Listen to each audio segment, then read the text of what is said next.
with our senior adults and our Phase 3 ministry people. And so I get to hand this whole thing off tonight. It's a joy for me to be in the back seat, help drive, get the thing going, and then give it to other people to actually fulfill. And so I'm thankful that all of you have come out tonight. We do have people watching online. This will also be recorded, and so if you want to go back and refer to it or send family and friends to see it, we can give you that information for how you'll be able to watch that again and be part of that. So I want to thank our panelists for coming. I may not get the opportunity to do that later. We'll introduce them to you in a few moments, and you'll get to find out who they are. I want to remind you of a few things. If you don't know, on Saturday, 2 days from today, in the gym, which is if you go in the door and turn right instead of left, we have a gymnasium. We have about 27 organizations from around our community that are going to be here on Saturday from 10 to 2. They're all organizations that provide services for the things that we're talking about here tonight. And so if you walk away from here and go, boy, it would really be helpful to talk to somebody that does this or helps with that or whatever, we invite you to come back on Saturday, come to the gym anytime between 10 and 2, and you can meet those people and start some of those conversations. Many of them will have resources to share with you and just give you opportunity to continue the conversations. Bring your friends. Bring your family members, bring other people that you need to be engaged with in this whole thing. And we'd love to have you be there. We'd love to have you be part of what we're doing. We're doing this for no other reason than we understand that the conversations that we all need to be participating in as we get advanced in our age or we're dealing with parents who are advanced in age are so significant and so often overlooked. And we want to provide the resources necessary to help you do those things and do them well. So we're glad that you're here. We're excited about what's going to take place. And I'm going to do one introduction after I pray, and then I'm going to hand this off. So pray with me if you would. Father, we thank you for this time, for the people that you have gathered together, both to help us learn and to be here to learn.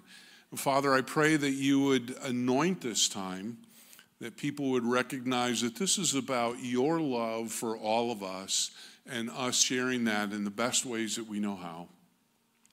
Would you have your hand on all the technology, make it work well, keep everything moving smoothly, and just make this a time that's exciting and beneficial for all that participate. We thank you for it in Jesus' name. Amen. Now, there's going to be a QR code. Okay, there's a QR code. Some of you want to take your phones out, scan that QR code right now. You don't have to do it right now because this QR code is going to show up on virtually every screen that you see tonight.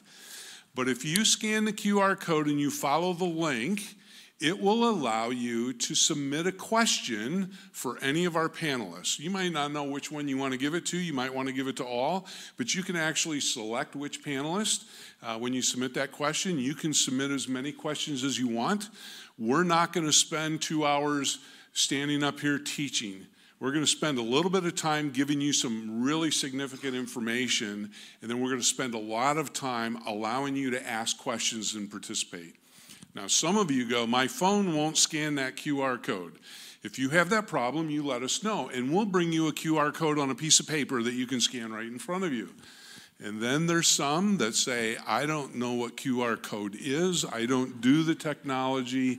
And if you want to ask questions, we'll give you a piece of paper that you can write your question down on, and it will get submitted. We'll give you those later, so when you're ready, and Scott will be able to prompt you more throughout the evening, that if you need a piece of paper, you can raise your hand. We have some people that'll be happy to bring those to you at that time. You can write your question, give it back to them, and they'll get submitted. The people that are live streaming, the QR code is there as well, and so you'll be able to submit questions as well. If you're remote and you're not in the building with us, your questions will still come through.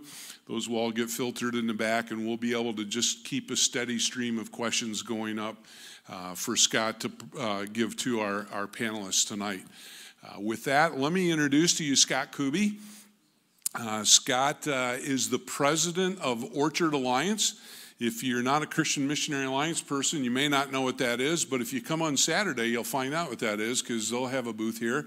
Scott might give you a little more information, but Scott is over 25 years of financial and investment experience. He's got great background in these things. You can see his bio up there. He also has a real connection to us. Now he lives in Colorado Springs. His last day here was my first day here. My first service in this auditorium, I watched Scott get sent off to Colorado Springs. I don't know if it's an omen or not, but he was gracious to come back and be with us. He's got many years of experience in this church in a lot of capacities, and you can read all of that information. By the way, we're going to give you brief information about all of our panelists tonight. There'll be more up on the screen if you want to know all that really detailed stuff. We have some great people that we're presenting to you tonight. With that being said, I'm going to ask for the video to begin and ask for our panelists to go ahead and come on up on the platform, and we'll begin. Inside a vital, loving family, part of a new community, deciding to have the conversation.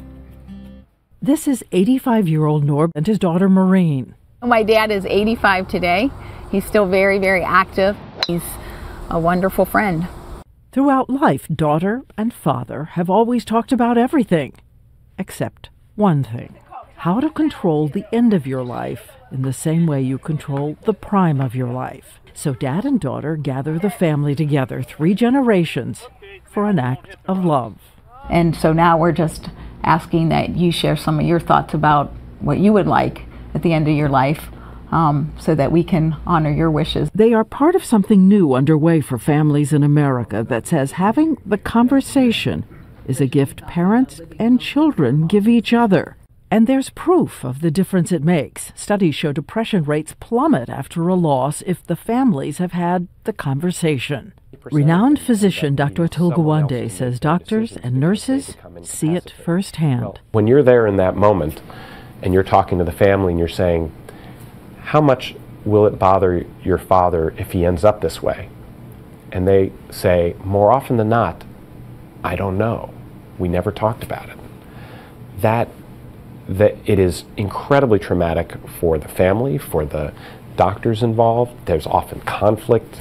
It can tear families apart. So Dr. Gawande has become part of a team led by Pulitzer Prize-winning writer Ellen Goodman. It is called the Conversation Project. It is a kind of guide for families looking for a way to begin. If we give them a way to talk about it and give people something to hang on to when they're afraid to start this conversation, they can do it and pass it on. Families like the Jennings. They looked over the conversation guide before they sat down together. First, there's laughter. My golf swing's still good. And then Dad directly eases his daughter's guilt and worry about having put their mother in hospice. I felt like that meant we were giving up on Mom. She was in a lot of pain, and I think it was handled real well. And next, Maureen asks her dad for clarity on what he considers a good end to a great life. So if you were in a condition where you couldn't make decisions for yourself, how extreme would you want us to take measures to save your life versus letting you go? Well, I think I'm ready to go anytime. You know, I wouldn't prolong anything. I mean, I've lived a great life. Pretty lucky. And because of you guys, you know.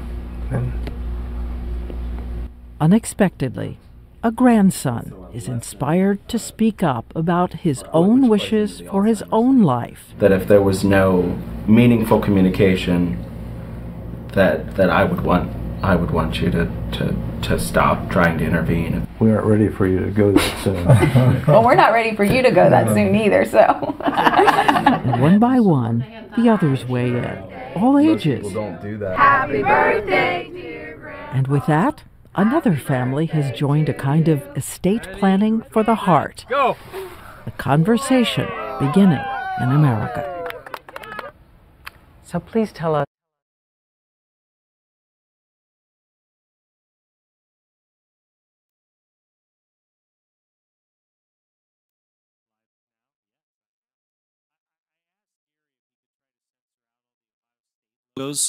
In that, and I found out he was from there, and so that he was like the OI. I'm like, oh my, that was so already it was off to a terrible start to, but it's going to go great tonight, and it's going to go great because we just have an awesome panel. So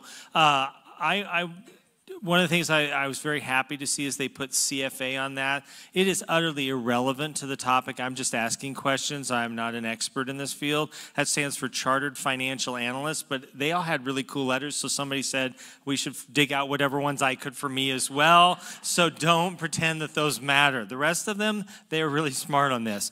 So to my left is Diane Hendricks. She has over 40 years of healthcare experience and currently serves as the clinical social worker at the UNMC Division of Geriatrics and Gerontology. So her bio will pop up, there we go, as there. Next to her is Julie Masters, who is a PhD of gerontology at the University of Nebraska at Omaha. She currently holds the Distinguished Terry Haney Chair on gerontology as well.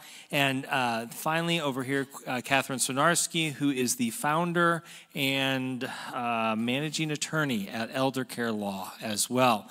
I will actually dive into that. The thing that you should be aware of for our panel, including me, is every one of us has taught multiple college classes.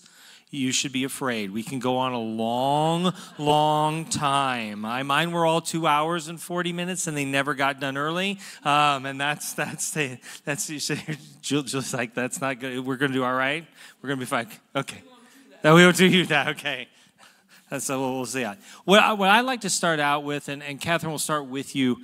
How did you get in and choose the field of elder care, gerontology? That's the question that I want to jump into first.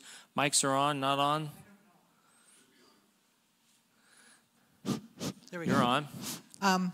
I didn't choose this field. It actually chose me. I graduated from law school in 1986, and I did a lot of other things. Stayed home with my kids and then taught college classes for a really long time. Most recently, I was doing family law, divorces and adoptions. Did not like the fact that I seemed to have bigger fees when people fought longer.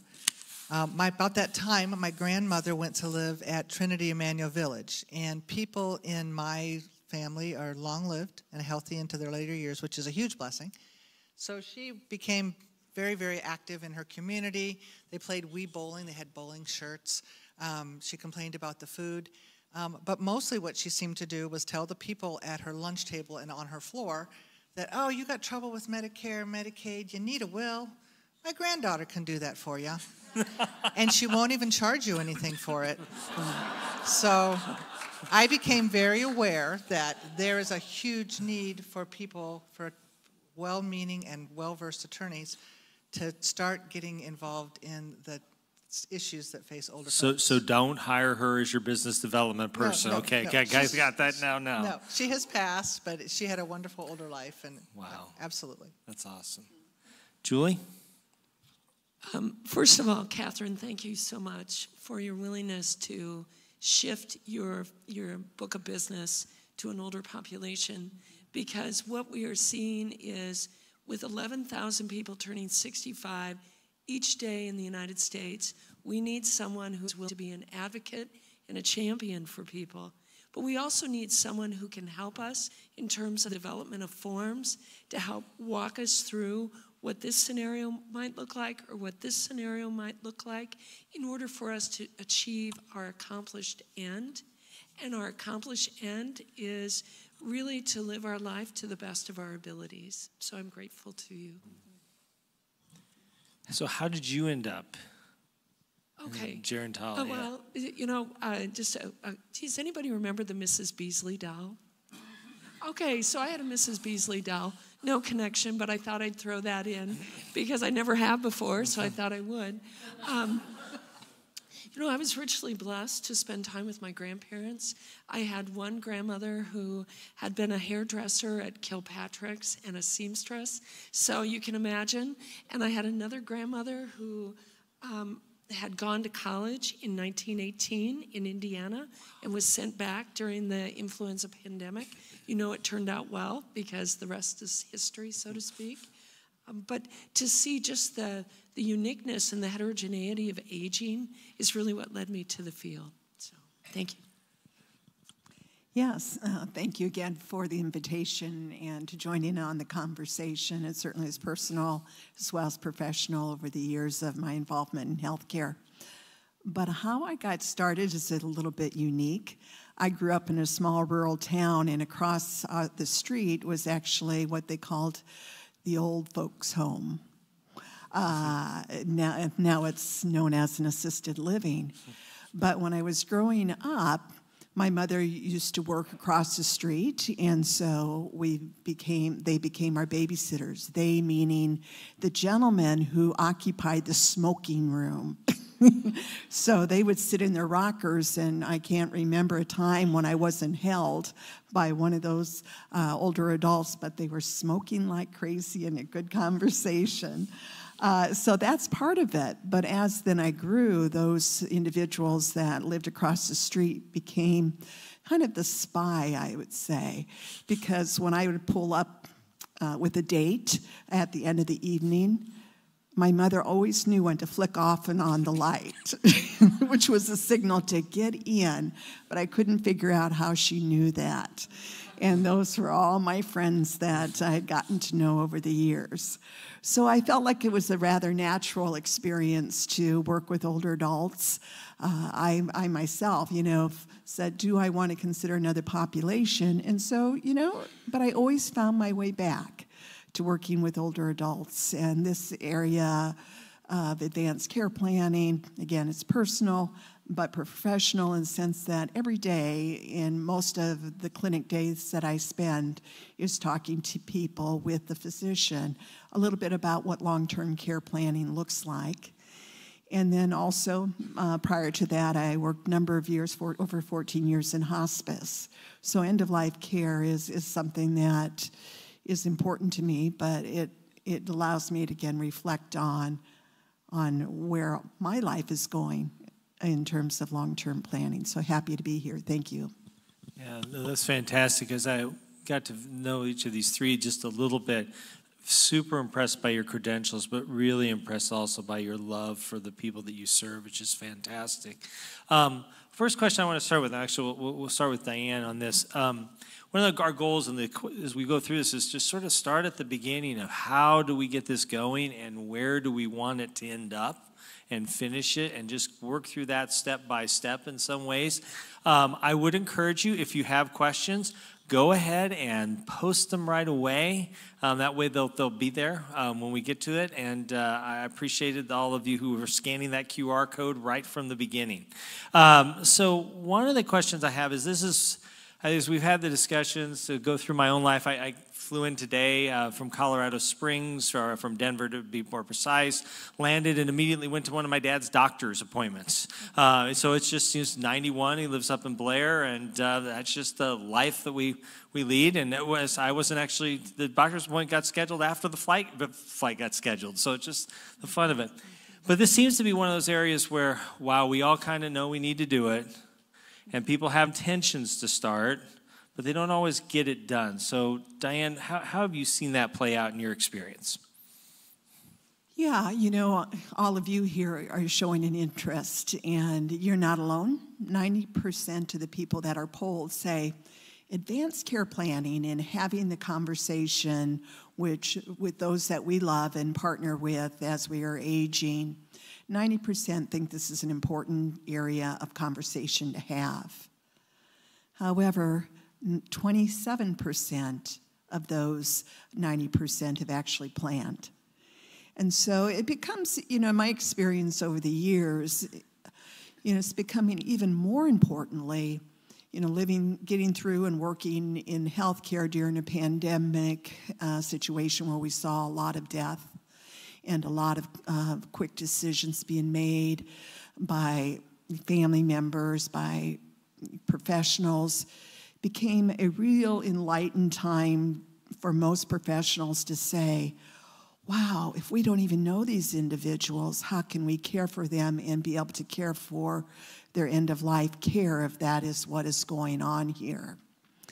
Because it woke up, I think it really woke up the medical community in particular, because as you know, medical folks are trained to save lives. And so a death is pretty complicated, because what does that say about their ability to practice? Is that sense of failure? You know, that comes up. And in the pandemic has really woken up people to say, in healthcare professionals in particular, that we have a finite time in this world as we see it now, that we're healthy. And as we grow older, and this is something to keep in mind, you know, if we keep putting things off as to what would we really define what matters to us, what's sacred to us, we begin to say, you know, who can make that decision better than anybody but myself? But 90%, so I said 90% think it's a good idea, but think about this statistic as well, that 90% of us will leave this world gradually and slowly. So gradually and slowly, we're going to need to think about how our care is going to be supported and who supports that, what's important and what isn't. So the other 10% is how we all think, right? That, boy, wouldn't it be great to go to sleep one night and not wake up? That's only 10%. So it's time to be thinking about, because we have so many things that medical interventions can do to us. And we have to really question, what are they doing to us? And is that lining up what is sacred to me, what my inner voice is telling me about life? So I want to emphasize that I'm not worried about all of you that are showing up, because you want to have the conversation. It's all the other folks that are thinking about this and have been impacted. Julie, Catherine, what would you add to that as far as intentions? I think what I would add would be, if we are not able to make our own decisions about all of this toward the end of our life, have we made good decisions? Have we made good choices about choosing those people that surround us that can step in and make those decisions for us if necessary? And the only way that we can actually be effective with that is by doing it earlier in our journey. So by choosing those loved ones, those individuals that are going to step up and be advocates for us, we have to do that while we still have capacity, while we still have will to do so. So that means coming to grips with the fact that we are going to lose our ability, potentially, as we age, to do those things for ourselves. And to make that admission can be a very hard step to take. If we don't take that step, however, we could end up near the end of our lives, and at the end of our lives, with people making decisions for us that the people are not people that we would have chosen, and not the decisions that we would have made. So planning ahead, thinking ahead, realizing that mortality is real, coming to grips with that, can make those last years, months, weeks of our lives so much different and so much better, just by coming to grips with that reality. So I think it might be helpful to share some data to put into context. So Diane, when you mentioned 90%, Nebraska, through the Nebraska Hospice and Palliative Care Association, has done a wave of surveys since 2003 about people's end-of-life wishes.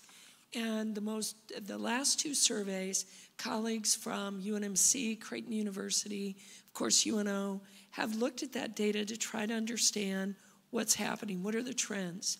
Well, from 2017 to 2022, we know that still only about 35% of people have completed a healthcare directive. Now, if you include organ donation, that percentage increases dramatically. It's interesting to me that more people have completed an organ donation. They've checked a box at the DMV without really understanding what they've just checked, but for heaven's sakes, it's convenient, so I'm going to check this box, than they have in terms of the healthcare directives. And so I think that's worth thinking about. The other thing that we're starting to see from 2017 to 2022, in 2017, 70-some% said that they would talk to their primary care provider, that that's the person. And today, they're now looking to their family members to provide that direction. Now, I agree with Diane. You're the group, and for the people that are streaming in, we're grateful that you're interested in this conversation, but it's because it's going to prompt you to gather more details, more information. But for family members who don't have that information, now they're being called upon to make a decision that they may find themselves second guessing for the rest of their lives because they didn't take the time to talk about it. And so the more we can engage in conversation, and by the way, I would use humor. I'd have some fun with it in a good way, right? In a good way. But this idea of when we can have an article we published not too long ago about end-of-life planning, normalizing the process, when we can talk about it as part of our daily lives, it makes it a great deal easier than to talk about and then to go into talk about the hard stuff than to wait until you have to make an in-the-moment decision. Thank you. That's good. So I want to follow up, and you can go first on this. You mentioned about how easy it is to do organ donations. We made that very convenient and very easy for people to do, and the percentage is high. What, on the other hand, with the percentages as low as they are, what's the fear? What's the activation barrier, to use kind of a technical term, which is like, what stops this from happening? What are the things that are going to stop these interested people from taking those steps to actually get it done? Well, you have to forgive me. I'm going to get all academic on you. There's something. You got a PhD. You're allowed. You're allowed. You and I know what that means, and it doesn't mean much. There's something called terror management theory. And what that says is that people avoid having conversations about mortality, which Catherine brought up earlier. People avoid conversations that put them in an uncomfortable position because now I have to think about the reality. I may not live forever. And yet, what do we know? That what's guaranteed in life? You know, 2 words. Death and taxes. Somebody said taxes first. I'm with you, brother. Oh, my goodness. But as the financial planner, you get that. So, but it's one of those things where, again, if I can have that conversation and normalize it, my fears start to subside because it becomes part of the conversation. I mean, I thought it was interesting. You grew up at a time where you were sitting on people's laps who were smoking, apparently, incessantly, and yet being around them got you comfortable with older people. If somebody grew up going to funerals, if somebody grew up spending time with older relatives, it's just part of the equation. So, again, how do we normalize it? Catherine, what do you see in that area?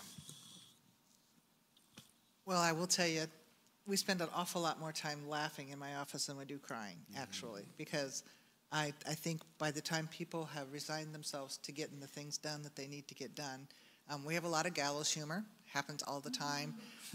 People are realizing that this is what they need to do. It's just part of life. Let's get it done and get it over with. We try to do it in as painless a way as we can. It's not a long, drawn-out process. We take in information. We generate documents. You're gone, and you're done. And it's not something that you have to think about forever.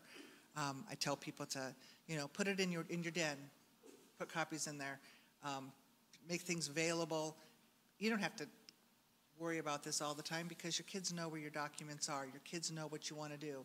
You can be busy with going on with life because now you've put the deal about end of life on a shelf and it's dealt with. And once we do things like that, we all know that making a list frees up your brain to do other things.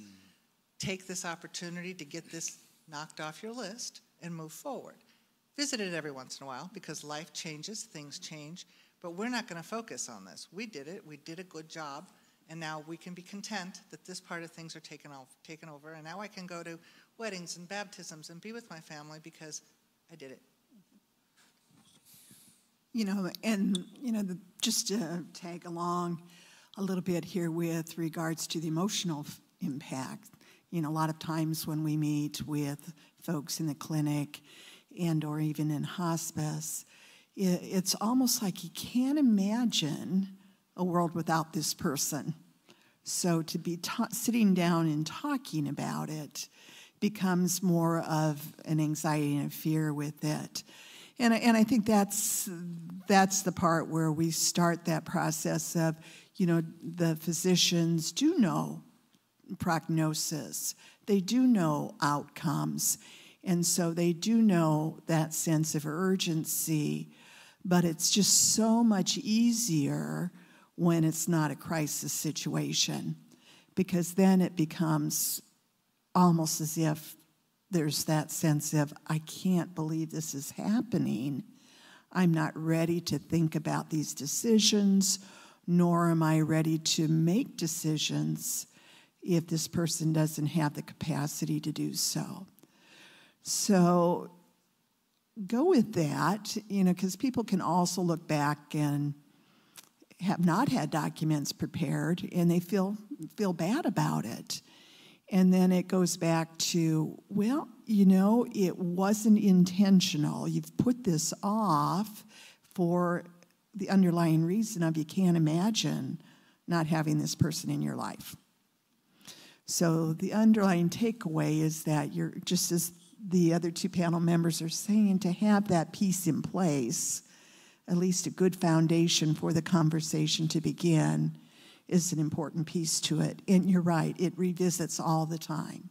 And the only person that owns this document, many people do, because you've had the conversation. And that conversation continues to change as situations change, because remember, 90% of us will leave this world gradually and slowly. So maybe we need to talk at this point about what this document is. Yeah. Because the thing that we haven't, the elephant in the room is the medical directive, all right? So using the word living will is the wrong words. And I wish that had never started, because living wills have nothing to do with leaving your stuff from one generation to the other, because that's a will. What a living will really is an expanded medical directive where you sit down and you make decisions about all kinds of different things that you may confront at the end of your life. That is one end of the spectrum. So that's where you dictate many, many things. The other end of the spectrum is a healthcare power of attorney, and there are many things between those. A healthcare power of attorney is where you sit down and say, if I am unwilling or unable to make a decision on my own, these are the people that I want to make decisions for me. And then that advanced directive gives those people direction as to what you want. It is what you want your family holding in their hands when the doctor comes out and says, we got some decisions to make here. And instead of everybody looking at each other with a collective sigh, they have something written down when you were well enough to talk about it and well enough to reflect on it, and they know what you want. From pain management to songs at your funeral, you can do it all, or you can just do a little. But some degree of that is going to give your family so much certainty, so much just feeling decent about the process at the end of your life. And I know it's a cliche, but it is a gift. It is a gift that we give our kids, our nieces, our nephews, our siblings, whoever's making that decision for us, by taking the time to think this out ahead of time and not make it a big question mark after we pass whether they did the right thing. So one of the things I hear is that you address it. You're going to probably have to go back to it again at some point, but it isn't something that once you start, it's a constant thing that you have to spend. It's a sprint with a destination, and that you need to revisit it, and it's a lot easier to do it when the emotions are low and you're not in the moment, because there's a lot of emotion with it. And so to add that in the side of a time pressure, is really a tough place to do that versus having being able to at least pick the time, do it as where it's at the minimal amount of emotion possible, still very heightened, but that seems like good piece. Julie, go ahead with what you're going to say, and also I'd love to, as you go into that, just dive into that. One of the things you like to say is begin with the end in mind, and if you want to springboard into that, that would be fantastic. Well, I just want to touch on what Catherine mentioned, and I would agree with you on that living will. I have my students, I've been teaching death and dying for 100 years, and the students, they do their advanced directive, they do their ethical will, they do their will of their assets, and inevitably they call their will, which is their assets, their living will. And so we have to spend what could have been avoided, some additional time clarifying, no, that's not what you mean. So anyways, I agree with you 100%. What we do know in terms of the research, the literature, is in terms of following the guidelines in a living will, it's less than what you see with a healthcare power of attorney. A piece of paper is great, but I can't be in a dialogue with a piece of paper. But if I designate someone to speak on my behalf, and any one of these people, of these panelists, would be perfect people because they would know to ask the questions, meaning what does this mean in terms of the outcome of my loved one's life?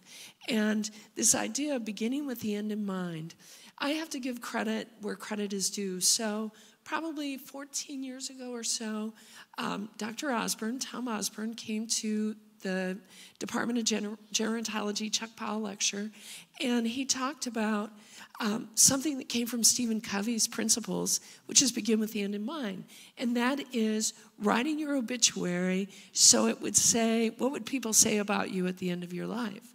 Well, we've taken that at UNO, and we offer every spring to coincide with, what is it? Healthcare Decision Day, right? Sorry, I'm a little sick and I'm not 100% thinking fast. Anyways, so National Healthcare Decision Day, April 16th, the day after Tax Day.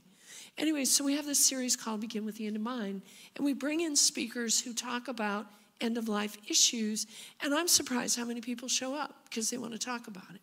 Well, what that means is, and I want you to think about this and reflect on this, how can your last breath be as good as your first breath? We sure take a lot of time talking about our first breath. And by the way, if anybody saw the paper, our fertility keeps dropping in this country, and we need babies. So if you see somebody that looks like they're of childbearing age, tell them to go do what they need to do, because we need kids. Not right in front of you, but do what you need to do. Yeah, this is a family program. I know it's a family program. That's what I love about your faith community. I felt like I could say that, but we need kids. Social Security and caregivers. It's all about us at the end, isn't it? But it really is that last breath. And do I want my last breath to be in a hospital, surrounded by people I may not know? Or do I want my last breath to be looking out my window at the shed and watching birds fly by and feeling comfortable and saying, okay, this is a good place? What we know is that when people have planned end-of-life care as it relates to the healthcare directives or the medical directives, they're more likely to encourage hospice. By the way, hospice is about hope, and you can flunk hospice. You can graduate from hospice, so don't worry about hospice. It can be a really good thing. And people, by the way, live longer in hospice, maybe a month longer, but it's still a month, than if they didn't. So that's what Begin with the End in Mind is about. It's what's that last breath going to be like, and working backwards. Diane or Catherine, anything you want to share from a mindset standpoint, or how you see that beginning with the end of the mind play out in the people that you've worked with? You know, not only just the folks that I work with, but looking at my hospice experience, children die. And older adults, as time goes on, gradually and slowly. And I think that's the impact. You know, I think about the conversations, and many of you probably are aware of this, but legal age in Nebraska is 19. So if your child lives in Nebraska and something tragic happens, as a guardian or a parent, you have that ability to still make decisions for them. However, if they move to Iowa or they move to Illinois, and something happens tragically to them and they don't have an advance directive in place, who is there to make decisions for them? And I appreciated the little snippet of Diane Sawyer's discussion. You saw that young man speak up and say, I feel that, I would want my life to leave this world naturally and without interventions if I can't have meaningful conversations. And so by normalizing conversations around dying, because we do have a finite time in this world, and that we do know everyone will die, I would say that's sometimes the great equalizer over the years in hospice, because some folks with resources would think about how can, and I remember actually it was a person that I was involved with the care until the family came into town. And his conversation with the doctor as he was waiting for his family to come in and make decisions in ICU, and I had been by the bedside, and the conversation went something like this.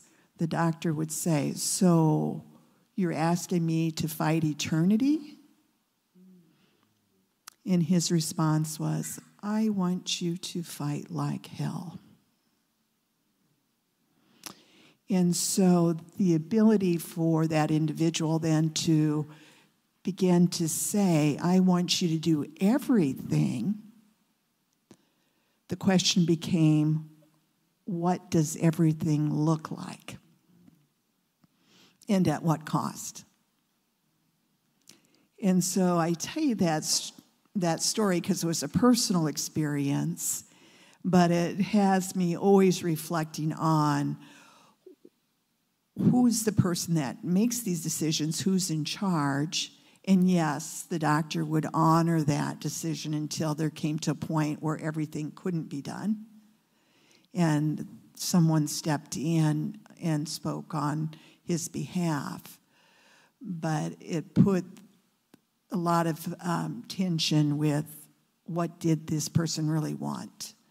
And had that been outlined better, I think life would have, he would have left this world a lot more peaceful.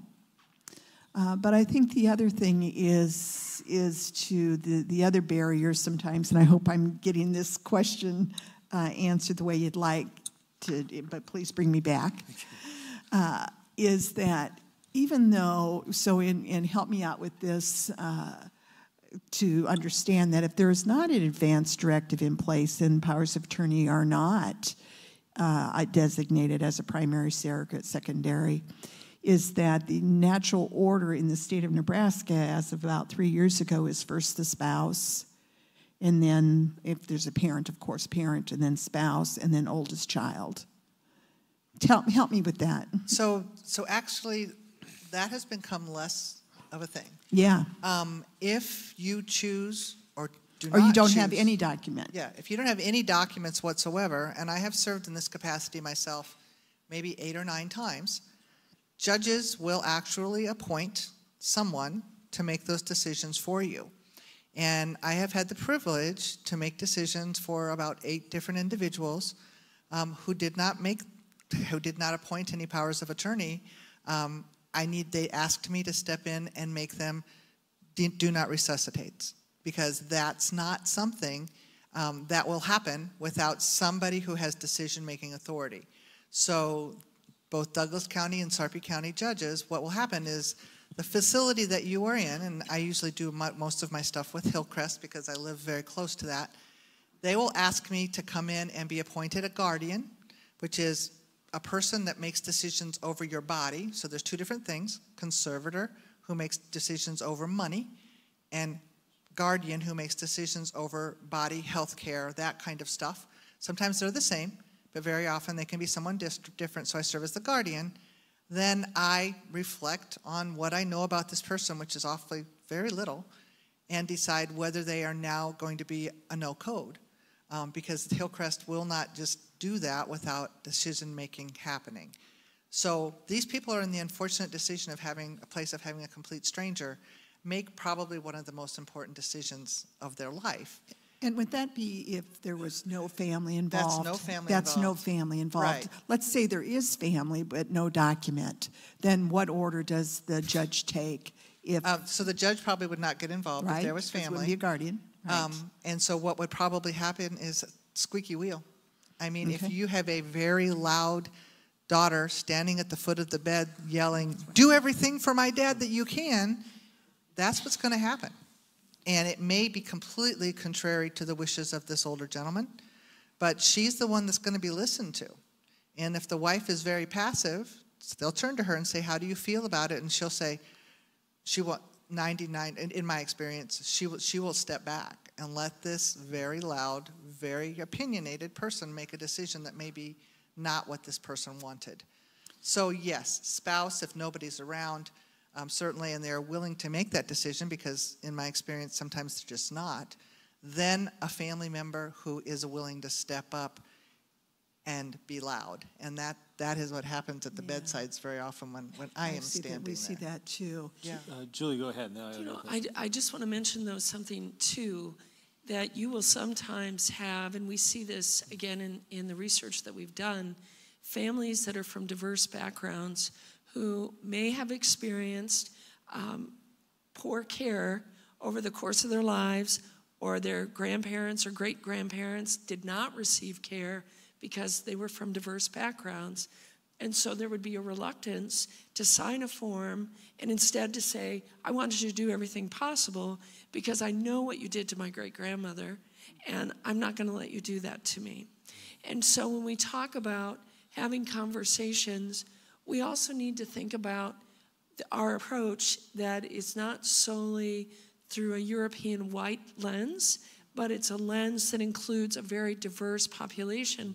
And what is amazing about the United States is it is all people from all different places. But what we saw in the early 1900s, where people were coming from Germany, Denmark, and other places, that's not the case anymore. And it's also the difference between an individual, myself having agency over my decisions, compared to if I'm from a culture where we make decisions as a family, we don't make decisions as an individual, then the conversation has to be a little different. So I just wanted to make sure that I jumped in. Very nuanced. Thank you. So they're here. We've kind of covered the first parts of this. What's that? Where do they start? Where is that first step? Who do they talk to? What form do they? Go ahead. Yeah, and this should be something that, as both the panelists have said, somewhat lighthearted and not in a crisis. I often hear the conversations that come up around, well, so-and-so died, and this is how they died. And, I was thinking about that, and if I was in that situation, this is what would be important to me. This is what my inner voice tells me if I was in that situation, how I would want that handled. And if you want to have a more formal conversation, whereas a physician has said you have a life-limiting illness, and we know that life expectancy is drawing near, and you're in the end stages of this disease, there are some things you may want to talk about. And so it might be more formal sit down. On the other hand, go back to the comment that no one owns this document, that it's fluid and that it changes. But the conversations can come up around the holidays, it does. I'm just thinking, I was reflecting on my own personal experiences. And when I worked in hospice, for some reason, everybody in the family wanted to plan my death because that was the way the conversation came up comfortably, because they knew I would be comfortable talking about it. I think the tryptophan of a turkey and a glass of white wine. Exactly. And Catherine, you see this all the time, but boy, what I have seen too is that some family members are appointed surrogate decision by default. They're the oldest and they live the closest, but no one has asked them if that's what they want to do. I can't tell you how many times, it doesn't come up often, because we hopefully are talking about this because things are changing. But I was just reflecting on a situation this week, and the person said, you know, I need to change who my surrogate decision maker is. My husband said that he doesn't think he could be in that position to make that decision for me anymore because he struggled so hard with his dad's dying that it just took too much out of him. And that, you know, he at this time he can't do it for me because he can't do it because he loves me. And so, you know, I think that's important to ask. We can't assume by default that the oldest or whoever it is that you think is able and willing. And so that's why I see, one of the changes that do come up. Yeah, one of the things I want to follow up there, I know a lot of people. I've served in church with a lot of these folks out here, and so there are a couple sisters here. Do they want to point to the other one and say, you do it? Or is it something you want to take on? Who is that person? Who is the right person to appoint to that? And how do you go about that process? Well, I just wanted to throw just a little nuance in it, is that often people will say, I'll say, let's talk about advanced directives, healthcare power of attorneys, and people will say, oh, I could never pull the plug. And I say over and over again, that's a TV thing. That happens only very rarely. What we're really talking about is a whole series of little decisions that lead up to either a comfortable situation at the end or an uncomfortable situation. But there's not going to be, usually, sometimes there is, but there's usually not going to be a big dun, dun, dun, we need to make a decision today. That's not what it is. It is a whole series of lifestyle decisions that happen, and those are easier, I think, than thinking about that one big awfulness where you are essentially ending somebody's life with the stroke of a pen. Really not the way it happens. Which ties into Diane's point about the 90% of us are going to go gradually. Yeah, that's a good point. So who makes a good... Who should be, yes, it should be me. I had a situation where an uncle of mine passed away, and someone needed to be the executor on the estate. It was messy. Obviously, just go ahead and say that. And I'm like, oh, I'll do that. I'll be that person. I was in a good position to do that. I knew finances and stuff like that. But what other qualifications for advanced directives, for sitting down there and being the representative for someone? What kind of care? Am I that person or am I not that person? And how would I know? Or which kid do I choose in order to do it? Well, what she was saying about having children, I have 6 okay. and grandchildren, and we always joke that we kept having children until we were sure we would come up with one that would step up. So wow. This was recorded, very affirming for the first 5 right there. Laura, so thank you. Well, I have a daughter who's an RN and a son who is still wearing the socks that I bought him in college, and he's 37, so he's going to be taking care of our finances. But if you don't have that, there is a certain amount of brainstorming that happens when you come and sit down in a lawyer's office or your doctor's office or wherever this is going to happen.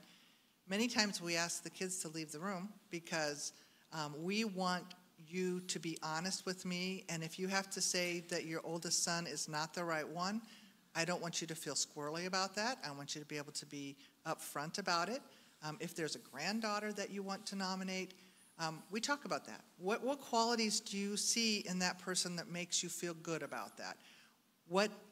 How will that affect the rest of your family? Because it's a family decision. So if we pick this niece, is your daughter going to be upset?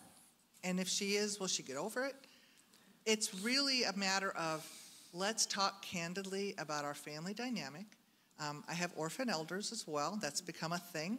So who can we find in your greater community who is not a paid caregiver because they are never a good choice? Who can we find to do this? And so a lot of thinking about it, reflecting about it, discussing it with someone else. Sometimes it doesn't happen in that appointment. Sometimes I give them a sheet of paper and say, go home, think about it, pray about it if you're a person of faith, and then next time we meet, we're going to do it. So I'm not going to let you get out of the room without us filling out the forms next time. But you can have a couple weeks. But that's the person, is the person that you feel would do the best job. And that's the one you need to choose. And again, able and willing. as well as really knows what's important to you, what's sacred to you. You know, I would just, from a personal experience with my dad, and he had, on New Year's Eve of 2008, had broken his hip. He'd been diagnosed with Alzheimer's disease a couple of months prior to that. He had health problems from head to toe. I promise you, it was head to toe. Every part of his body seemed to be impacted by some condition or another. From the time he broke his hip to his death, believe it or not, on Father's Day, he had been in the hospital 6 times, and we had to move him 5 times. And it was truly like the witness protection program. We were able to move him out of a place so you didn't even know he had been there. That's how clean we could wipe things. But the reason why I say that was by the time, and he had 3 times, the first of 3 hospitalizations were related to sepsis. He was septic. He was at a place where they put the catheter in incorrectly. And so he had infection throughout his body. And he would never say to me, because this was our dance, I'm the only daughter, youngest though, but only daughter, he would never say to me, you know, don't stop, or stop. He would never say that to me. He said it to a cousin. He said, I'm ready. I'm tired. I'm ready to go. But what was interesting then is he had everything laid out. He had his own business, and so financially he had everything perfectly established. He had all his health directives with the exception of the DNR. And so it was finally the time when the dear souls at Meadows had said, look, it's time to sign a DNR. And I can remember being in his room. It was 2009 was the room, and it was the year 2009. And so I had the form in my hand, and he said, God rest his soul, he said, you want me to die, don't you? And I think that was just him playing with me, you know, yanking my chain. And pardon me, I hope that wasn't inappropriate to say in a place of worship. Anyway, probably get struck down. There's a thunderstorm later. Anyways. There are a lot of people that have been here a long time in this church. I don't think anybody's gotten struck down yet, to my knowledge. Well, and I've heard worse here, trust me. I taught 5th grade. Yeah. Thank you. Thank you. But my response back to him was, you know, only God knows when it's time for you to die. And in the course of signing this form, I reached out to his pastor, who had come to see him frequently and provided him anointing of the sick, and we're Roman Catholic, so anointed him and things of that sort. And I talked to him, and I said, Father Shane, what do you think? And he said, and I said, are we violating anything? And he said, absolutely not. He said, this is about providing care to him. And I say that because you have this beautiful faith community, and to bring this group together, what better resource but to visit with your pastors, to visit with your ministers, to talk about these things? Because I think sometimes the reason why people are afraid to die is because they wonder, what's next? And am I ready? I mean, look, I'm thinking I'm going to get hit by lightning. So, and somebody's saying she's Catholic. Of course she will. Anyways. I texted one of my daughters that I didn't burst into flame when I came in. So it's all going to be good. Because I'm Catholic as well. So sorry about that. But yes. Somebody's saying, you need to check their background a little closer. But I offer to you the value, as people of faith, the value of your ministers to have that conversation, because this is what they're trained to do. This is what they're trained to do in terms of, Catherine's trained to help you fill out forms, and Diane's trained to help you figure things out in a way, because I don't know what I would have done without Diane with my dad, or Deborah with Methodist. But the point is, your ministers, your pastors, these are people that can help you think about things from a spiritual, because frankly, that's what matters at the end. Well, am I ready to go? And if I'm ready, yeah, so what? Because I'm ready. So I want to keep following up on that. So you have, make sure you talk to your family, make sure you talk to a lawyer, otherwise it doesn't count in some ways. You don't have to have, it doesn't have to be signed and notarized. Okay. What it has to be is discussed with family members, and then I would do a little bit of active listening, right? So what I hear you saying is that things get really hard at the end, you want to go with dignity, right? Is that what, and then once you know that to be true, and the people sitting around you say that as well, it can be as good as writing. And I totally endorse writing, but if that's not your style, and you're talking about other ethnic communities, it is not always that style. If your group, if your people, your peeps, are agreeing with you and are willing to do that, then it does not have to be. Who else should be in the conversation?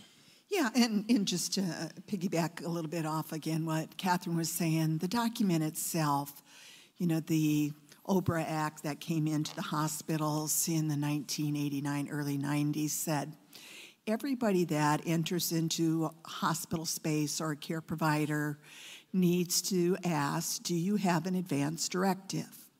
Yes or no? And everybody knows, everybody's been through that, knows that. So every time you engage with the hospital situation, and then actually if you are a Medicare age, the annual wellness visit has built in this conversation. And each one of those agencies or institutions have on file an advance directive for you to complete, which includes the advance directive, surrogate decision-making, primary, secondary, and any other comments. It has living will, which would say at the end of life, how would you like your care to be given, which could include things such as antibiotics only, no feeding tube, no intubation, no DNR, and it gives you various choices. And then on the back side, it will say, have you witnessed this? So every health system has to provide that to you. And it's free of charge. It's good because not everybody has the access to the good services of an elder law attorney who covers it all. The important piece is, do I have an advance directive that identifies surrogate decision-making for health care? That is the role that we play in health care. So if you are age 65 and older, the Medicare guidelines have said, this is an important conversation if people haven't had this at this time of life because of the chronic illnesses that do come up, and we're going to have to manage those long term. It's important enough to say, I want the doctor to take some time to discuss this, and they can actually code it and bill it because it's so important.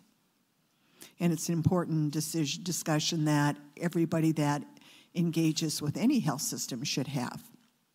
So Julie and I were just having a bit of a sidebar. Please. About 5 wishes. So I've been using 5 wishes almost as long as it has existed. It is an advance directive, and it does exactly what Diane is speaking of. The very first page, you appoint a healthcare power of attorney, all the way to 1, 2, and 3. The second page, you tell people what that healthcare power of attorney means to you. What can they do for you? What can they not do for you? You check boxes, you cross stuff out, you write more in. So I had a lady say, if the ambulance comes to my house, get my cat and put her in a crate because she'll run out into the backyard. So you can make it as personal as you choose, and you keep paging through it. What does life support mean to me? I can define those terms. Not a DNR, not a DNI, because in Nebraska and Iowa, those are doctor things. They basically write a prescription for that. And unless you're over 65, have a life-limiting condition, probably that's a discussion to have with your doctor as to whether that's appropriate. But as you go through this document, which is about 11 pages long or so, you make all these decisions, all the way to what do I want to have happen when I'm in hospice? Do I want somebody to shake sage over my bed? Do I want a priest or a minister? Then turn the page, how do I want my funeral to look like? I had a lady say, don't serve ham at my funeral luncheon, so they had chicken. I mean, you can make it as I also, honestly, on mine, which I have one, my husband and I both do, it said, Is there any other condition which I would not be want to keep kept alive? And I said, I break my neck like, you know who? Throw me over and let me lick something on the floor because I don't want to live that way. But I do not want to live with my neck broken like that. So those are decisions you make. And then there are lots of ways of memorializing it. You can get it witnessed by 2 people. You can get it notarized. You have to sign it, you have to date it, and then you have it, and you make copies, and you make sure it lives because you give it to your kids, and you put it in your one-chart patient. And I remember when I had my husband and I had COVID, we had a very light case. I was so bored, I emailed all my documents to my kids, and they're like, oh my God, you said you weren't sick. And that was not a good decision on yours. Yeah, even the professionals mess up sometimes. Chicken soup came, croissants came, muffins came, all kinds of good stuff happened. But now my kids have my stuff on their phones. And that's what kids do these days. So they can take it out at a moment's notice, and they read it. And that was what was important. But I go through boxes of 105 wishes, regularly. And if you have anything to do with my law office, you know that even if you didn't pay me a dime or engage me to do law, I said, please, just take a 5 wishes as they go out the door because it is so important. And I really think. Julie, what do you want to add from the sidebar? Anything she missed? Well, just real quickly. So for the death plans that my students do, and I teach these courses in Lincoln, they do complete the 5 wishes. So I've purchased links for everybody so they have the chance, not because I'm going to run into Brian LGH and say, because they're having a procedure, here's their 5 wishes, here's what you need to do. But what I'm hoping the head fake is, by them completing it, they can talk to their family because their families are going to see their death plans. And I want to make sure that their families are comfortable, that it's an academic exercise. It's not a precursor to something else. The one thing, though, I do want to mention is a document called POLST, which is Physician Order for Life-Sustaining Treatment. And if you go out to the POLST website, and I know of some colleagues who are really pushing POLST. POLST is one of those documents that's completed when you have a very serious illness, you're not expected to do well, and you're probably expected to die in the next year or so. That's very different than a healthcare power of attorney when you're in good health. And so having conversations, and when you said about the prescription for the DNR, DNI, when you're having conversations with your healthcare provider, and to say to them, do you think that in the next year I should be gone? Well, then let's get this going. But if you think I'm going to be around for a while, then let's get the healthcare power of attorney. So, story for me, I was during the NCAA tournament, we were headed to Wichita, Kansas. We drove part way from Colorado Springs, and we ended up in a hotel, and my wife and my little boy have gone to sleep, and so I want to go out and watch the basketball game. So I go out and I start talking to the night manager at the hotel to get her to change the channel, and I find out, though, by the end of this, I've prayed with the night manager. It was one of those conversations. So don't talk to me late at night at a hotel. I'll talk back, and we'll go a long way. But I found out from her that she's probably in her mid-20s, but that her mom had a drug problem. And because of that, she ended up passing away. And the daughter was the person who made some decisions not to do certain types of care and to do other types of care, and it ultimately led her passing. The end result of it is that we have this young lady sitting there and the night manager at a hotel who's estranged from a large chunk of her family because there weren't those directives, there wasn't that communication, there wasn't all that pain, and it was really painting her life. It was inflicting and doing damage to her relationship with God because they were from a faith community. And there was just a lot of very bad dynamics that were setting people back in major ways from that. So that was kind of my, wow, if you don't do this right, there was just a lot. Scare them a little bit. Well, yeah, go ahead. Well, first of all, thank you for praying with her and giving her a sense of hope. And when you're in a situation, it's an addictive situation, and addiction drives people. Here's a woman that was trying to help her mom, and then she becomes the bad person, And not that her mom was a bad person, but addiction was driving the story. And so thanks. I needed to say that. Thanks for praying with her, because we need it. We need hope. We need courage. Yeah. Other stories that come up, things that what happens if they listen and don't move forward? What can happen? You know, I don't know if this would be almost a closing remark, but I'll say it again at the end too.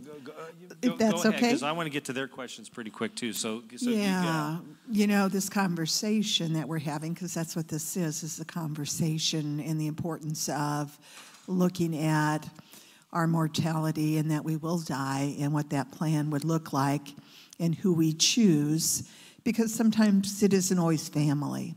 It's family of choice. You know, I see a lot of folks that have a lot of estrangement, and they may say, you know, the best person that I know that can help me and knows me is the mail person that delivers my mail. Do you think I could ask that person? Because he's been the same mail person over all my lifetime, or that neighbor. So family, you know, sometimes family is family of choice. But the sense of urgency around the conversation is more about when we approach folks about the discussion, and I know everyone does, and with Catherine's discussion as well. Once it's completed, look at it as I have more control. If I haven't done an advance directive and no one knows my wishes, I don't have choice and control, because people are going to do things to me. So putting it in writing, identifying someone, really allows you more control. Julie, final thoughts, stories, anything you want to share? Well, I just want to thank Catherine and Diane for their insight, because these are practitioners. I'm just an academic in a classroom trying to get people excited about dying and death and old people. I was going to say, that death and dying class, it could use a rename. I'm just going to say that. Okay, so let me just be honest with you. I tell my students, Scott, that the class, even though it's called Death and Dying, it's really about life and living, because that's what we talk about. And if I can embrace my death, I can embrace my life. And when you said about having more control, that's brilliant, because again, it's a dynamic, it's a fluid document. It's not one and done. So what I wanted when I was 40 is different than I want when I'm 60, what I want when I'm 80 or 90. But when we haven't talked with our kids, and I'm 95 years old and I'm ready to go, and I have this adult child who just can't imagine trying to figure out how to make gravy at Thanksgiving. Okay, we're going to teach you how to do this, because I need to go. I guess my final would be a pitch. I mean, there are legal documents that everybody from 19 to 99, and actually my oldest client so far has been 108, a will or a trust, financial power of attorney, healthcare power of attorney, HIPAA authorization, and a medical directive. Those 4 things. Every adult should have them. And if you don't, please go to your attorney, go to somewhere, go to LegalZoom if that's the best you're going to do, though it is kind of like going to the doctor, you know, Dr. Med on the internet. Do those things and do them soon, because 67, 68% of the population has no legal documents in place. And I want you to be in the 33%, because it's so important. Can you say those again? A will or a trust, a financial power of attorney, a healthcare power of attorney, a HIPAA authorization, that's who could visit you in care or who could call and say, hey, how you doing? And a medical advance directive. Those are the things that every adult should have. I'm the lamest mom in the world. When my kids turn 19, I give them $100 and a healthcare and a financial power of attorney to sign, because they need those. College-age kids especially, they live dangerous little lives, and they need their parents and their adults. It scares us all. So those documents are absolutely crucial, and just get them done. It's like pulling the Band-Aid off, and you'll feel better once you get it done. So one of the things we did at Orchard Alliance, we signed an agreement with freewill.com to produce a customized one that is then available to anyone in the Alliance family. So I'm happy to share with that if you drop by on Saturday, which since you're here, you would be close enough to being in the Alliance family. Even you could be in the Alliance family as far as that. You've been to church once, that's a pretty good attendance rate. So that was a joke. Yeah, and so that's one of those pieces I want to share, is that's one of the first pieces that we've moved down to try to get it. One of the blogs I wrote, and this was about investments, but is that you don't have to be excellent about financial management. There's the B+ is not too bad in a lot of cases. I actually argued B+ and sometimes was better than an A because you put so much effort into it for small units. What is that B? Is that the B+? Those 5 documents? Is that where like you're? Oh, I think it's a C and proceed. Just okay. Fine.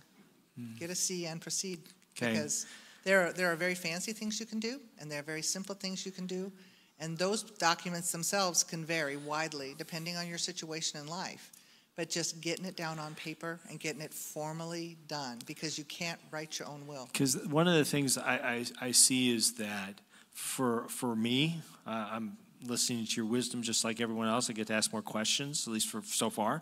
But it is that, wow, if I just did something, is a huge step forward. And then you can fine-tune it, you can adjust it, you can do it. But that sense of, let's get something done. And there are those of you in the audience who are going to go, but if I don't do it perfect, it isn't worth doing. And that's not the message you're sending. No. If you do okay, that's a huge step forward. And so that's, I think, one of the key messages I want to send out. At this point, let me just pause for a second and thank all of you for the great wisdom that you have shared so far. So join me in thank you.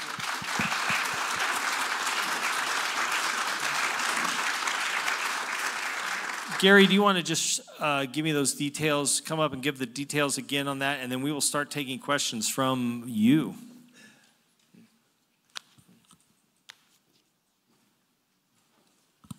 So you've submitted a lot of questions. They've been working on those out there, and we're going to jump into those. We're probably not going to be able to get to all of them before our time's up, but we're going to jump into some of those. If you want to submit a question and you don't do the barcode thing, if you raise your hand, they'll come up the aisle and they'll give you a piece of paper that you can manually write your question on. If you're having trouble scanning the barcode and you want to do that, raise your hand and they'll give you a barcode on a piece of paper so you can do that. But you see the code on the screen, that will continue to be up there even as you see the questions. You're going to see the question that's submitted and who it was directed to. Some of them are directed to all of them, and we'll just be able to go through that. Excellent.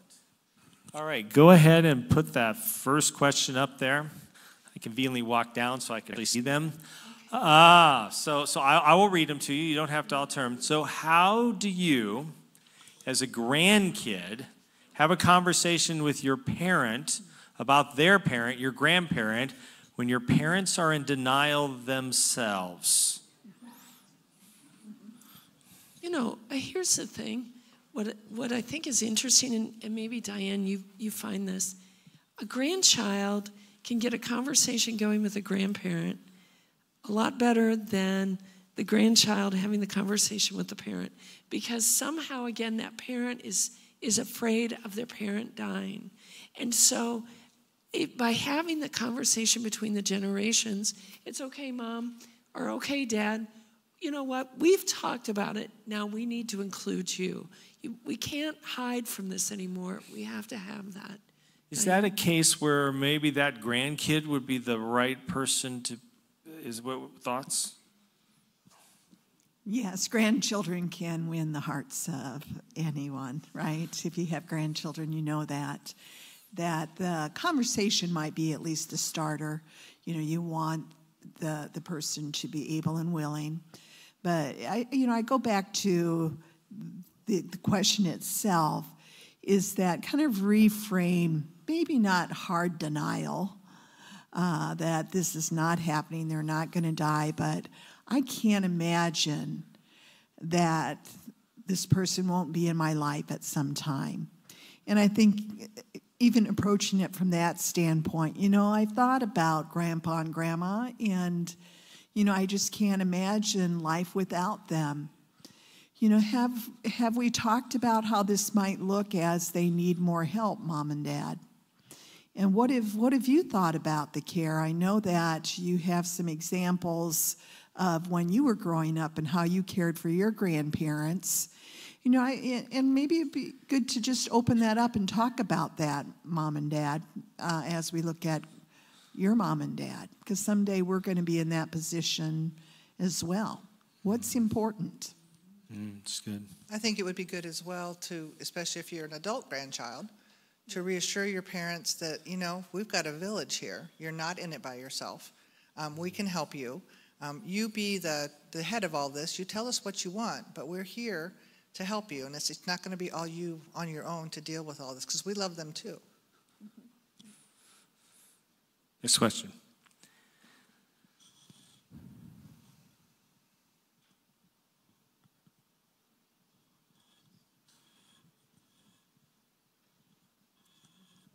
Do you have one, Darla? That's on paper. Oh, here we go. Catherine, for you, how do we help my mother-in-law protect her property that has been in the family for 100 years if she needs to go into assisted living or a nursing home? There are lots of ways to do that, actually. The first way that I would advocate would be using some kind of an irrevocable trust. Irrevocable trusts are lockbox trusts. They're kind of complex, but what it involves is you putting that special asset, that farm, that cabin in Okoboji, that house north of Memorial Park that Dad built brick by brick, putting it in trust, shutting the door, shutting the lid, and giving the key to a trusted child or trustee. Now, if Medicaid creditors, bad things happen, you're not the one that has to say no. The trustee does, and he or she doesn't have the ability to do that. So by knowing the rules, by getting help, by reaching out earlier rather than later, because there's a 5-year look back for the purposes of Medicaid asset preservation, getting things dealt with early can actually do a lot of good on preserving those assets that are so important. So listen to the pushy grandkid and get it going fast is what we're talking about. Yesterday. Yes, yesterday. Question, or you go ahead, you want to say something? Yeah, and you know, I'm going to throw a little twist in it because I see this day in and day out. Yeah, you know, that they do exactly what Catherine is recommending too. The win-win situation is that they still have other assets. Because once someone relies on the state of Nebraska or whatever state they rely on, they don't have as many choices. Communities that if they need to move to a community, or if you bring in care 24/7 and you want that care to be provided by professionals such as a nursing assistant, you're looking at $25,000 a month for 24/7 for a month of care. If you move to community, communities range anywhere from assisted living $5,000 to $7,000 a month. And if you had that property in the family and no one has access to that resource and you don't have other resources and you apply for Medicaid, you don't have choices. Because not everybody will accept admission, Medicaid waiver upon admission. And so your choices start to dwindle. But again, if you have resources and you have property that you want to have protected, absolutely, we want that to happen. That person's worked hard for that asset.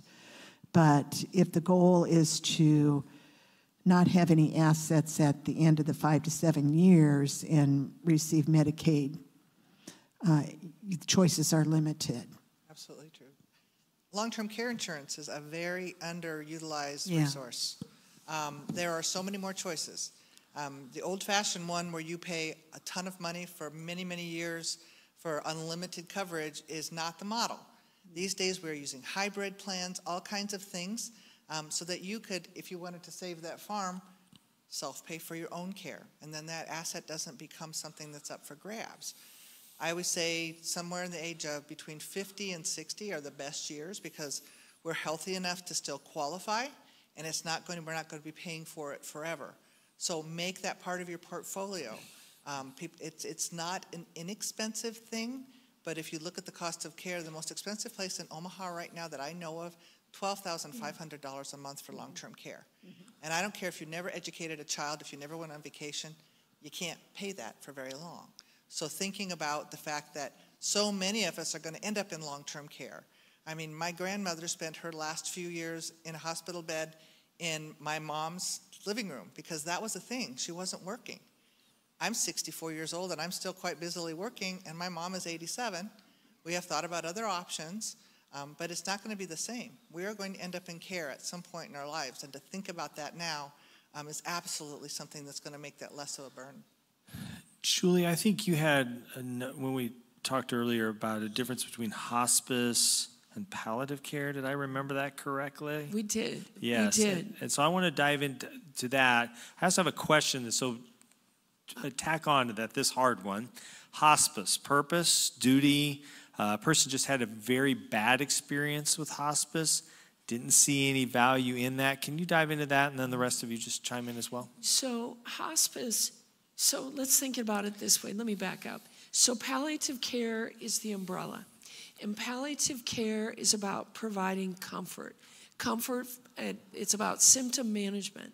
And comfort might be as it relates to pain.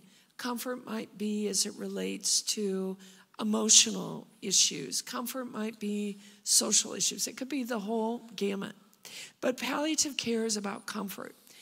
A service that's tied to palliative care is hospice. But hospice is a medical service, if you will. It's a form of care that is paid for by Medicare and the major insurance companies. Now, if I opt for if I opt for hospice as part of my Part A benefit, then my hospital benefit is then pushed to the side, and now I'm focused on hospice. What I would say is that, yes, some people have had not the best experiences, and whoever asked that question, I regret that you had that experience, because you want people in their final days to find comfort.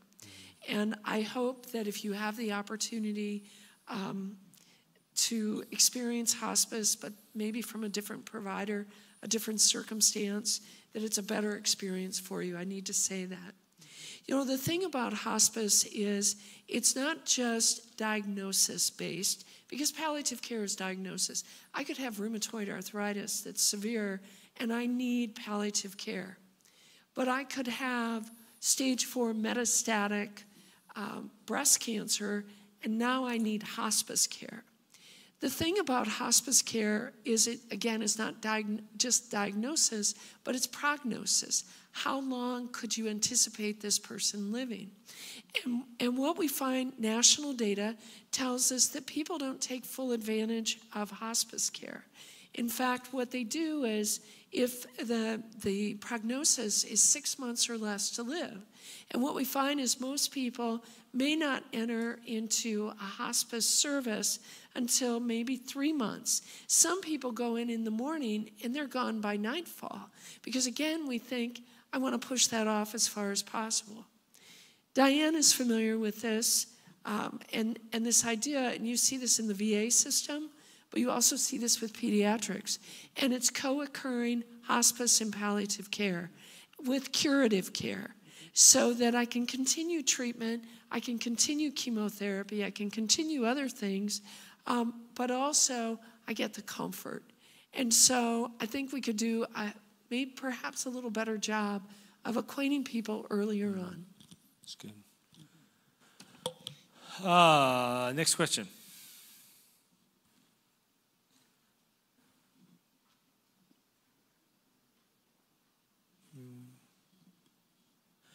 How do you guide folks who don't have who have limited medical knowledge to make educated decisions about medical interventions? For example, if you don't know the side effects of a feeding tube, how do you know if it's something you want or not?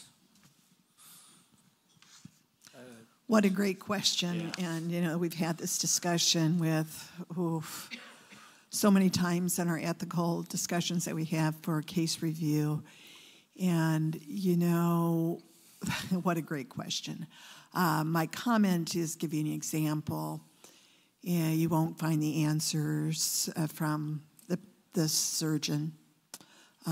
They will tell, and this is what we agree upon in medical care, the surgeon will tell you what they're going to do and how they're going to do it, but perhaps more information about informed consent is needed.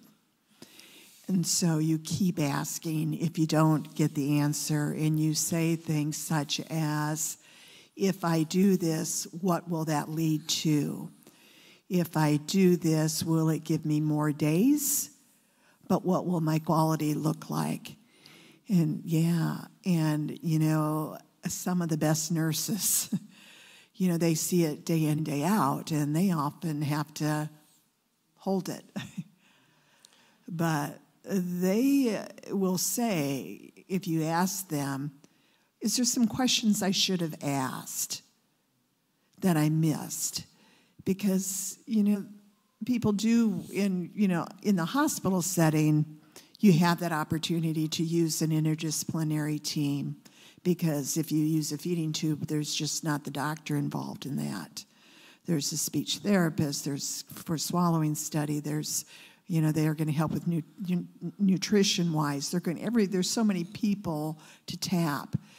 But when it comes down to what will this do, will this reverse and make the quality of life better?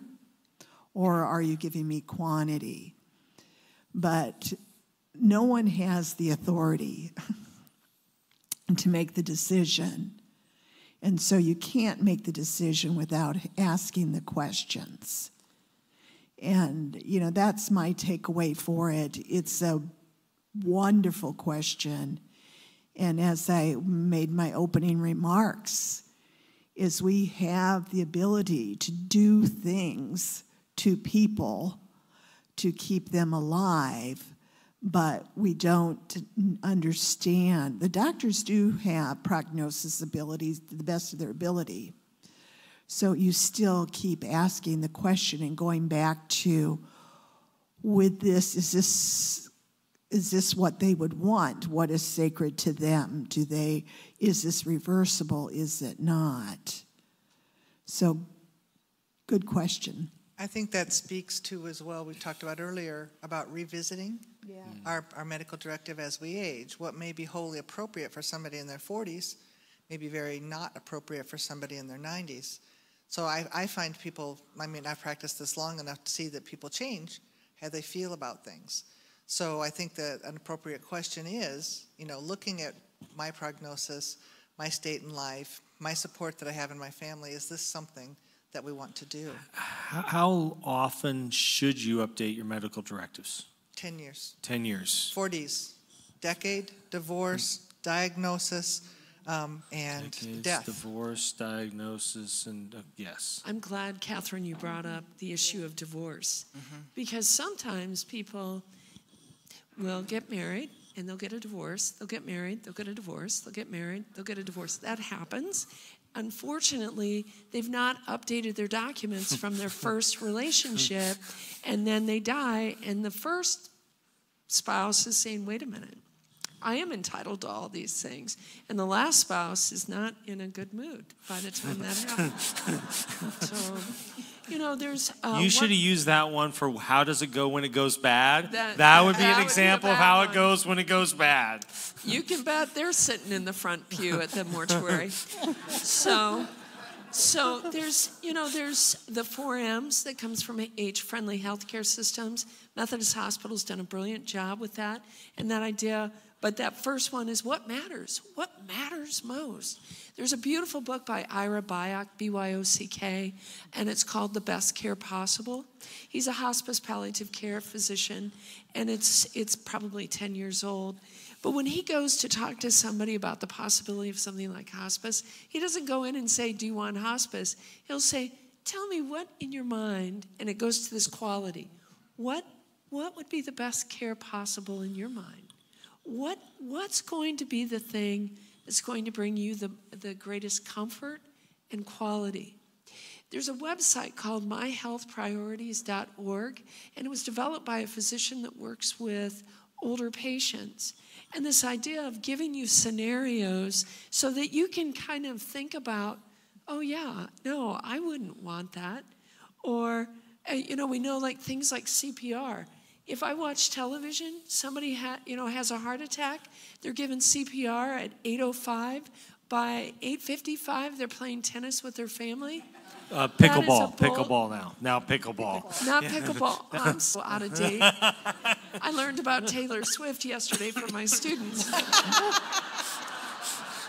And it's not Taylor Smith, it's Swift. Swift. Okay, but yeah, she's pretty popular. I heard that too. That's what I hear. Well, I just, I'm going to shake it off from here on. Anyway, thank you so much. That's the only song I know. Anyways, where I'm going with that, though, is out of 100 people, if they're resuscitated, and Deborah, you can tell me I'm wrong, out of 100 people that receive CPR, maybe 10, possibly 12, will survive that. And then maybe 5, well, God bless you, because you look great. But maybe 5 will look as good as you. And the rest, no. So we really need to think about, by the way, I'm not saying any of you, because you're all young and ready to go, so I'm not saying let's not try CPR on you, but, and Taylor Swift, thanks, Diane.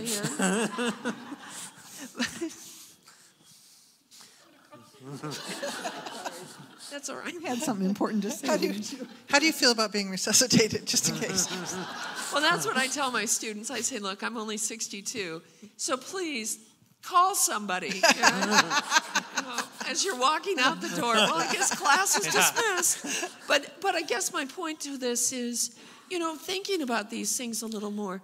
Television is just what it is, entertainment. Yep, absolutely. Next one. I have a POA for medical and financial means. As I have dementia, Alzheimer's disease, when does the POA become active? Will my daughter have to be the decision maker on any financial matters or hiring caretakers? Well, is your daughter your POA? That would be the first question, right? So I'm doing issues. Yeah, I would think, let's go with yes for that. Okay, so if we say yes, your daughter will become your power of attorney when you are unable or unwilling to make decisions by yourself. And I always say POAs are just like Norton antivirus. They're always running in the background, and sometimes they pop up and become full screen, right? Because you have surgery, or my sister actually went on Safari last year, and I had to help her with some financial things because she had no internet. So it popped up and became full screen. Well, she came back, and now it's back in the bottom. When we have dementia, Alzheimer's, there's a very good chance that someday it's going to become full screen, and it's going to stay full screen because we can't make decisions for ourselves anymore. The other thing that can happen is you could get something called a capacity letter, which actually means a no capacity letter. Because your doctor, and this is very common in both the UNMC and Methodist, your doctor, once they see that you are struggling, will write a letter that says such and so should no longer make medical or financial decisions. Any power of attorney they have in place should now be invoked. And so let's all hope that you have one, because if you don't, there may be a court issue coming up, but that is when it could happen. And yes, if financial matters or hiring caretakers is something that needs to be done, it depends on whether she's your medical or financial, because you have both of those going, right? She could be both. She could be your do-it-all dolly, but that's typically when that happens and how that works. Next question.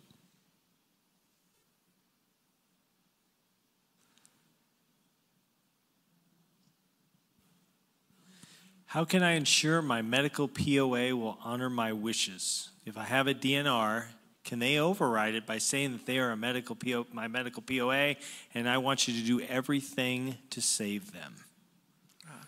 I think Diane could probably shed some light on this, being the person on the ground when these things happen more often.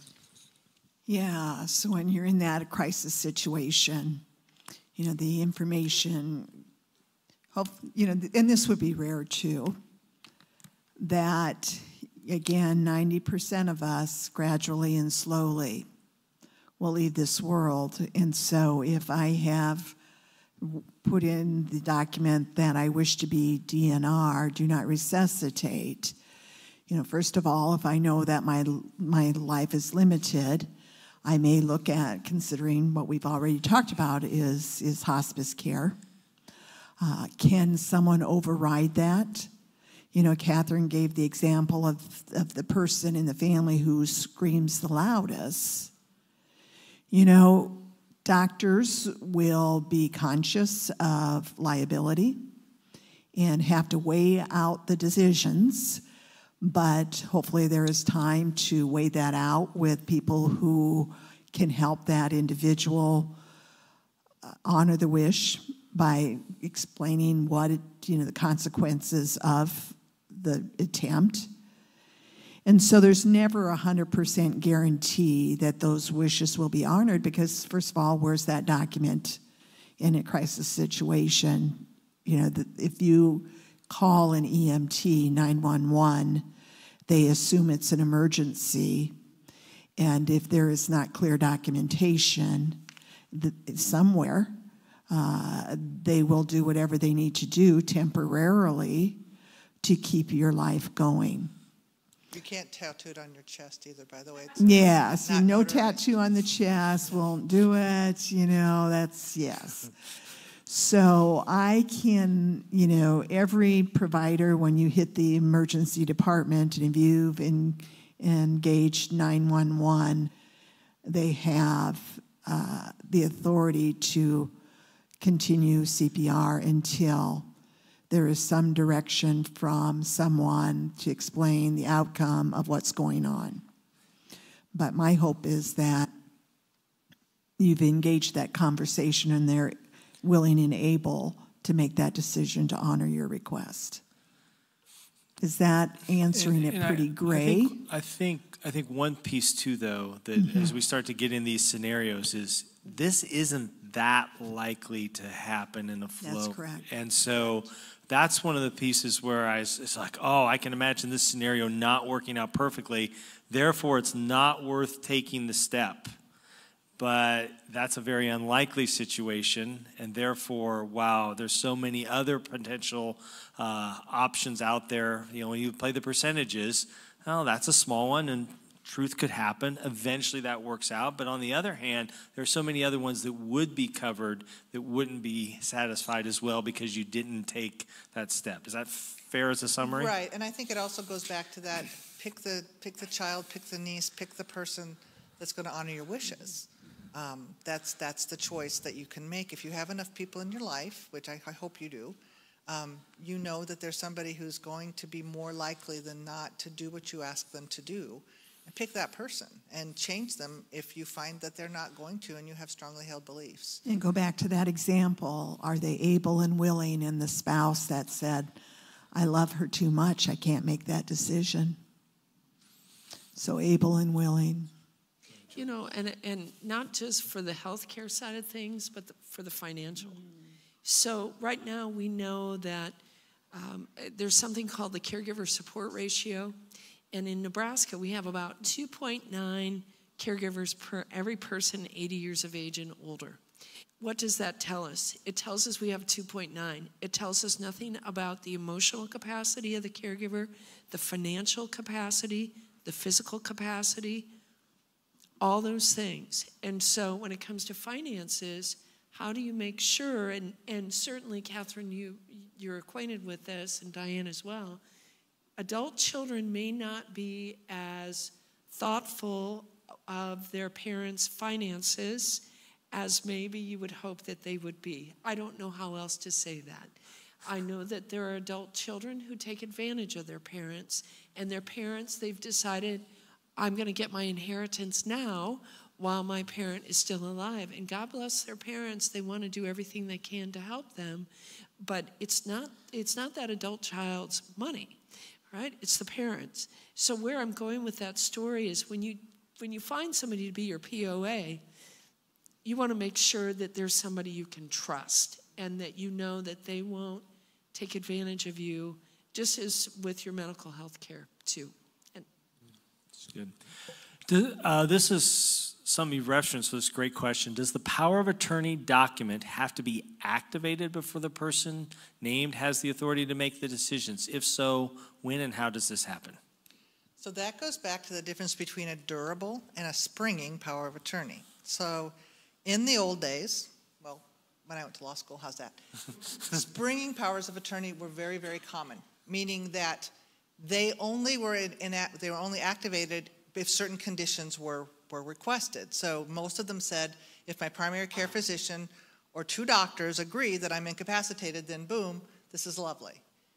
What happened later was that powers of attorney became durable. They are in place the minute you sign them, but they can come and go. When you need them, they're up. When you don't, they're down. That is so much a better system in the fact that if it's an emergency, you're not going to have the ability to run out and get those 2 doctors, right? And maybe your primary care physician's not available.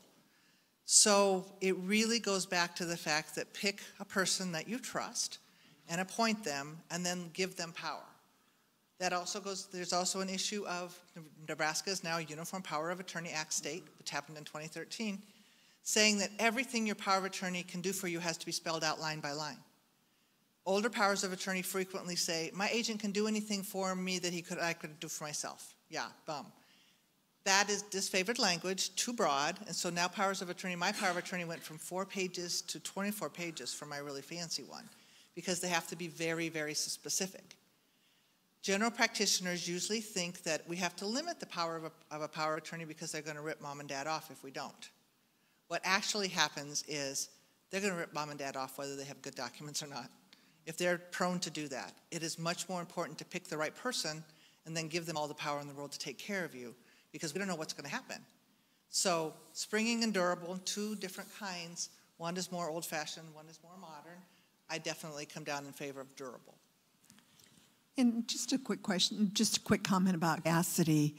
You know, I have a power of attorney. If I am in surgery and I'm able to make a decision and the doctor comes out and says, you know, we found something else, can we take care of it while we're there? Well, I can't consent. But if I have a power of attorney for health care, they can consent. And then when I come out of it, I'm back to making my own decisions. And I, you know, keep that in mind, because oftentimes, at least with capacity and not with guardianship, and Catherine alluded a little bit more to guardianship, but at least my experience has been is that healthcare providers will always honor the person that has executed the power of attorney and will honor the discussion. So if they feel like there's a procedure that needs to be done and it's going to enhance their quality of life and the person doesn't have the capacity to understand it to their ability, then that power of attorney is activated in advance, and then that person makes the decision. But that doesn't mean they lose all capacity to make decisions. You know, I see back and forth, you know, in several situations where there are still decisions we can make as human beings. If it's as simple as, what do you mean I can't have coffee with cream in the morning? You know, to, you know, if I want to eat potato chips and I know that that's not good for my blood pressure, what are the risks and benefits? If I don't have capacity, or can somebody restrict that from me? I mean, that's getting into the detail, but I want to make sure that people go away with understanding that doctor's activation of power of attorney doesn't mean all the person's rights are taken away, and that the surrogate decision maker then makes all the decisions. That's good. Horribly tough question. How to decide on moving to assisted living as opposed to staying in place in their own residence where they may be more comfortable? Give me some, what are some things that help you glean one way or the other based on that? Money. Because as Diane said earlier, if you're trying to provide 24/7 care at home, $25,000, $30,000 even somewhere, depending on medical equipment, a month. Less expensive in assisted living, certainly. It really depends, because there's not going to be any state assistance. It's unfortunate, and I think about it almost every day, that the state of Nebraska, the state of Iowa have really decided that most care should take place in aggregate situations, and that's where they'll help pay for it. They won't pay for it at home. So somebody told me the other day that Warren Buffett is building a wing onto Brookstone because that's where he's going to be, and I said, he's going to be able to pay for home care with the money in his couch cushions, so it doesn't really matter to him. It does to everybody else, though. So people want to be home. You have to be able to afford to be home, and you can't really expect your kids to take shifts, 8-hour shifts if you have 3 kids. I actually had some clients say that was going to happen for him, and it's like, oh my Lord, that's going to last about a week. And that's not going to happen. Yeah, and I think it just comes down to, is it safe to be at home alone, or is it not safe? And safety to us is certainly fluid, but if they can't safely ambulate in their home to be able to get up, and they need more assistance for bathing, dressing, grooming, toileting, eating, and walking, and no one's there to provide that, and it's not safe, then I think those are the discussions you have. How can we make this transition, because it's going to be gradual and slowly, but it won't go from I'm not driving any longer to because I can't because of cognitive issues, because it's not safe for me to drive. I don't go from not driving and living in my home to a nursing home. There's so much more in between that can provide safety before community living is considered. Take the last question here. What is important to include, that's a great final question, what is important to include in the conversation of advanced care planning?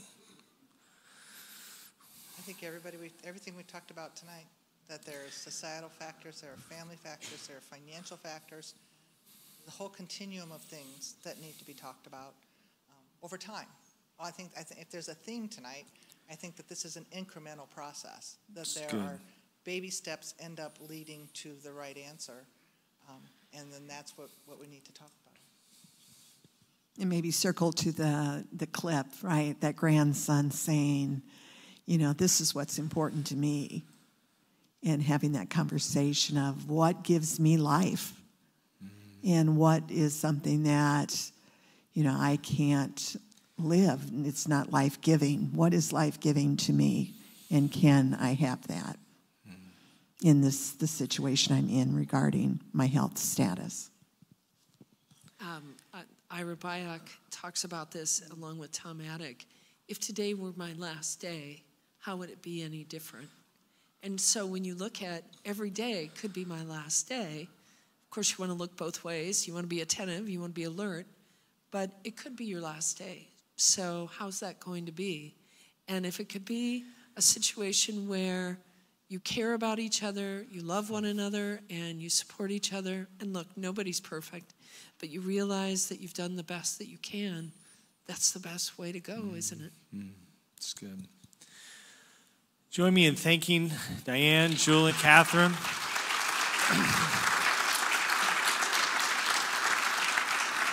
Any final words you wanted to say? When pastors get up, they usually want the microphone. That's a known thing. The final word, yeah. Thank you, ladies and Scott, for leading us through this. I know some of your questions didn't get answered, or I know there's a dozen more questions back there at least.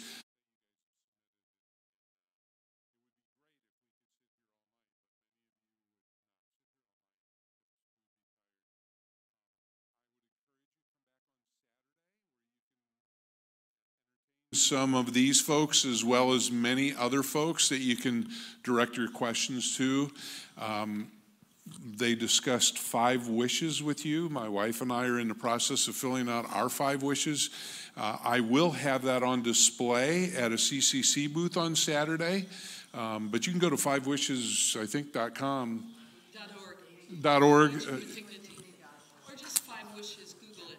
Yeah, so you can Google 5 Wishes and it'll come up. You can go there. There's a number of other resources that do similar things or parts of the various things. So we're happy to help you with that. Thank you, Julie. I thought I was going to have a break after this, spending the last 4 months putting this together, and then you told everybody to come see their pastor. So I appreciate the endorsement, but we do want to help you. I'm here to help you through some of these things. We have a lot of resources to share with you. I have some really cool devices that we'll show you on Saturday that will help you have some conversations, and there's some fun ways to entertain those things with your family and your friends, and we want to help you with that. So I'm going to pray and invite you to take off, but invite you to come back, bring friends, bring family members. This isn't the last time we're going to do this, and we're already going to start to have a little discussion about how do we get those other questions answered for you. So I'm going to keep these ladies busy, I think, in a little while. We'll see what we can do with that. Let's pray and we'll be dismissed. Father, we are so grateful that we can have these conversations and that we have such wonderful people that you've gifted with the ability to speak into our lives and help guide us through this very trying situation. It's just difficult to enter into for so many. But Lord, you're helping us to figure out how to make it a more normal process in our lives. And it's such a tremendous act of love for those people around us as we share these decisions, as we make these preparations. And we're thankful that you can lead us down this path. Take us home safely tonight. I pray that everyone would leave here encouraged and excited about what you have for us. And we love you and thank you in Jesus' name. Amen. Thank you all for coming.